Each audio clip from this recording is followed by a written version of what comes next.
বিপদ আসলেই প্রথমে বিশ্বনবী সাল্লাল্লাহু আলাইহি ওয়াসাল্লাম একটা দোয়া পড়তেন। তিনি পড়তেন ইন্না লিল্লাহি ওয়া ইন্না ইলাইহি রাজিউন। তাহলে বিপদ এলেই আমরা এখন থেকে ইন্না লিল্লাহ করব, নাকি হায় হুতাশ করবেন?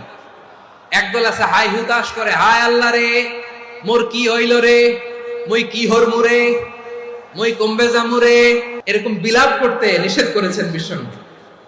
কি করব, কই যাব, কি হবে, হায় হায়, এরকম হাহুতাশ আছে না নাই? বিশ্বাসীরা হাহুতাশ করে না, তারা ইন্না লিল্লাহ পড়ে। তারপরে বিশ্বনবী পড়তেন আল্লাহুম্মা আজুরনি ফি মুসিবাতি ওয়াখলুফ লি খায়রাম মিনহা। একসাথে প্রথমে পড়তেন ইন্না লিল্লাহি ওয়া ইন্না ইলাইহি রাজিউন, তারপর পরে পড়তেন আল্লাহুম্মা আজুরনি ফি মুসিবাতি ওয়াখলুফ লি খায়রাম মিনহা, মানে আল্লাহ এই যে আমি বিপদে ধৈর্য ধারণ করলাম এটার সব তুমি আমারে দাও, আর যেটা হারালাম এর চেয়ে ভালো কিছু দিয়ে মেকআপ করে দিও, ভালো কিছু দিয়ে বদল করে দিও। সুবহানাল্লাহ পড়েন।